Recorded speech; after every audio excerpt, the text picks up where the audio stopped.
Boa tarde, pessoal. Tudo bem com vocês? Eu sou o Gustavo, professor de História. Hoje, a nossa atividade ela está no nosso livro didático. Portanto, nós vamos começar a usar o nosso super importante livro de História. E eu começo explicando a vocês como é que funciona, como é que a gente usa um livro de História. Primeira coisa, saber que o livro é público. Lembrem-se da nossa aula sobre Roma Antiga, na qual nós aprendemos o sentido da expressão res publicas, que significava aquilo que pertencia, que era do interesse da comunidade, da cidade, do país. Portanto, o livro didático, ele não é do prefeito, não é das diretoras, não é meu, também não é de vocês e muito menos do presidente da República. O livro didático, como ele é um bem público, ele pertence, na verdade, a todos nós, a toda a comunidade escolar. Esses livros, eles são comprados com dinheiro público, o dinheiro do povo. Então, esse dinheiro tem que ser muito bem respeitado. E, portanto, o livro também tem que ser respeitado. Não dá para pegar ele com mão suja, não dá para jogar ele no chão, não dá para usar ele para usar como calço para as cadeiras, para as estantes, e não dá, né, gente, para não usar o livro. Já que nós temos, vamos usar. Primeira coisa, esse não é o livro de vocês que vocês têm aí em casa, né? O livro que vocês têm, eu tenho no meu computador em formato PDF, tá? Então, esse livro eu estou usando só para dar um exemplo para vocês. O livro didático, ele tem uma capa mais durinha, plastificada, justamente para proteger da gordura, da sujeira das nossas mãos, né? Abrindo o livro, vocês têm aqui logo o nome, né? O título do livro, que geralmente é sobre o assunto, né? Que tem no livro, os autores e a editora do livro. Todos os livros didáticos têm sumários. O que significa isso? São índices. Tá vendo aqui, pessoal? Ó, que tem os assuntos todos que estão no livro, que fazem parte do livro. Cada assunto, cada capítulo, cada unidade correspondendo à sua página. Então, por exemplo, se eu pedir para abrir no capítulo 12, no caso desse livro aqui, Roma Antiga, página 247, eu olho aqui no índice e vou lá na página 247. E aí eu cheguei onde eu queria, Roma Antiga, tá? Então é assim que funciona um livro, tá? Pode parecer simples, mas é muito importante saber usar o livro didático.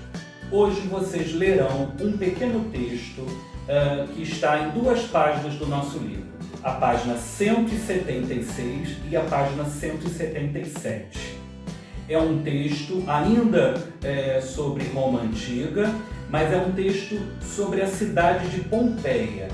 Pompeia era uma cidade muito pequenininha, perto de Roma, e que entrou para a história porque ela foi soterrada pela lava de um vulcão chamado Vesúvio, um vulcão que existe até hoje localizado no sul da Itália.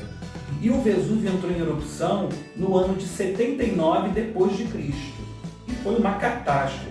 Soterrou a cidade, matou quase todos os moradores, aqueles que não conseguiram fugir, e a cidade ficou lá, perdida para sempre.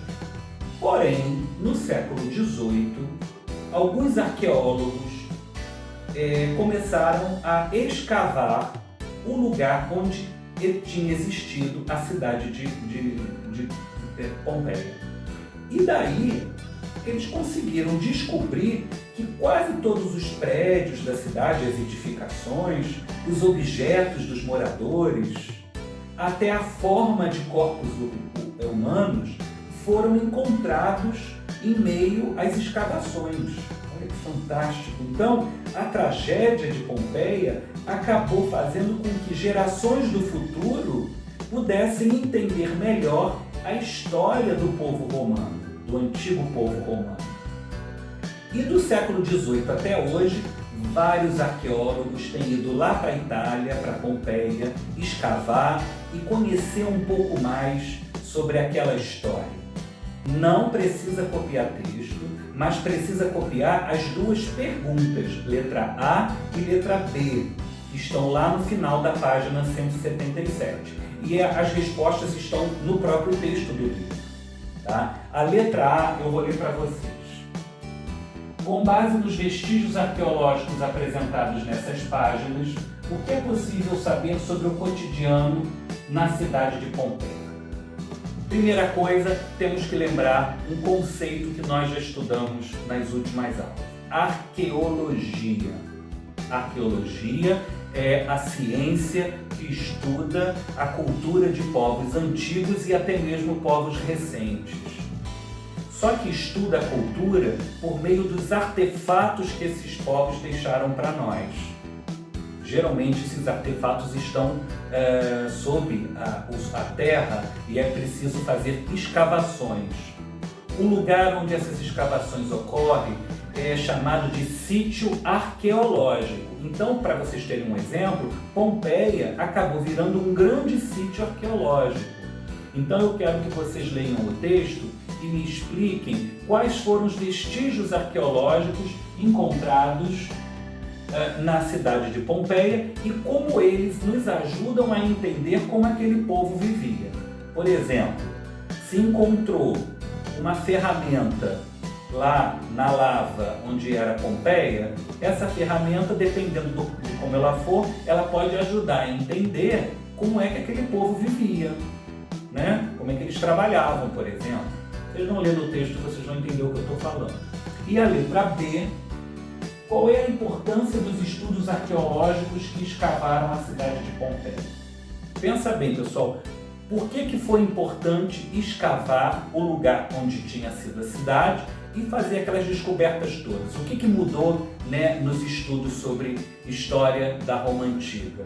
Vocês vão ler o texto e vão responder, tá? Não quero resposta magrinha, eu quero resposta bem gorda, tá? Bem feita, tá certo? Eu quero que vocês me mandem via WhatsApp as fotos com as respostas e eu vou corrigir, tá? Eu espero que vocês, acho que vocês não vão ter muitas dúvidas porque está bem simples, tá bom? Bom começo de uso do livro didático, um abração para todos e todas e eu estarei disponível para tirar dúvidas. Um abraço, pessoal. Tchau!